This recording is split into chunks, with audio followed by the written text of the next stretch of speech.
It sounded cool, but it didn't have the emotions. It sort of lacked that color that I'm looking for. So we actually recorded violin instrument playing those notes, and this is what it sounded like.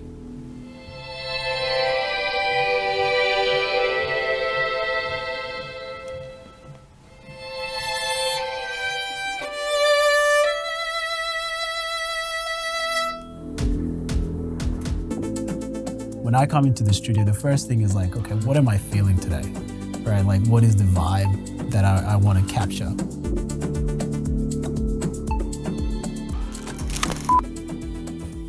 Hi, I'm Daniel Elia, and I'm a rapper, producer here in Melbourne.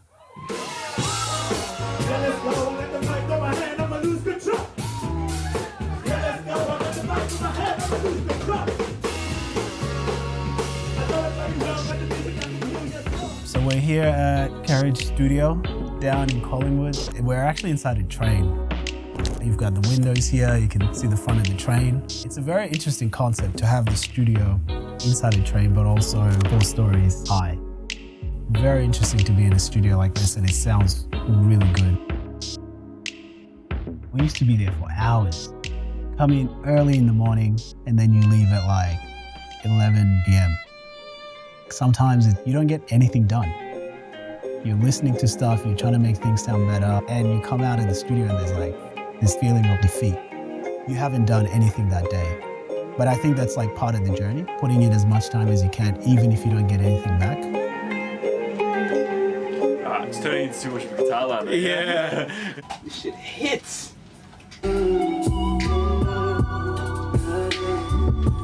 I do a lot of songs that people don't hear, and I think that's for like a lot of musicians. You know, you do a lot of stuff and see what sticks.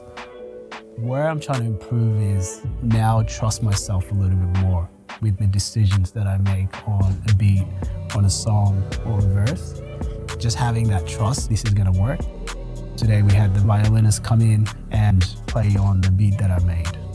I wasn't sure how it's gonna sound. I don't really know what notes to play.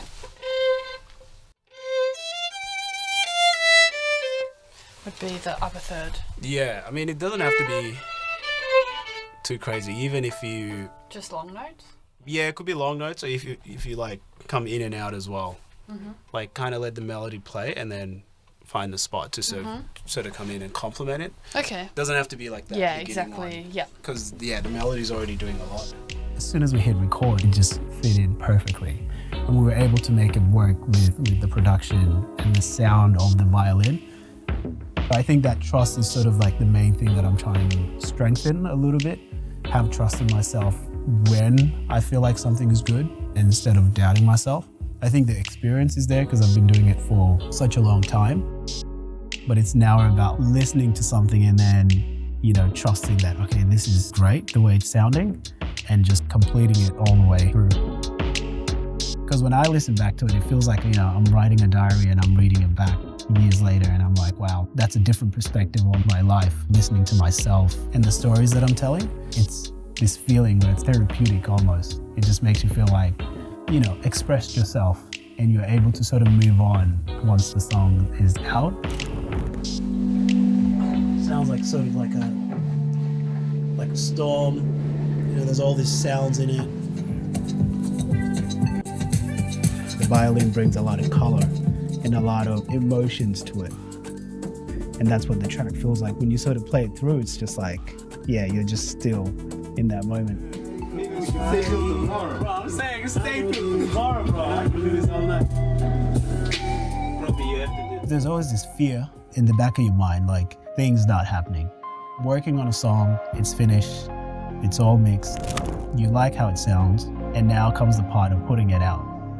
Whether you're like a big artist or small artist, I think everyone has this fear. Will people like this song? Because ultimately you're putting it out for people to listen to and connect to. And then outside of that is if you're like an emerging artist and you're getting older, it feels like maybe you're running out of time. Like there's not enough time to kind of get to where you want to get to show the world at least your potential. But when I listen to like, you know, J. Cole and Kendrick, they're doing it at that age and they seem to just get better. So there is light at the end of the tunnel.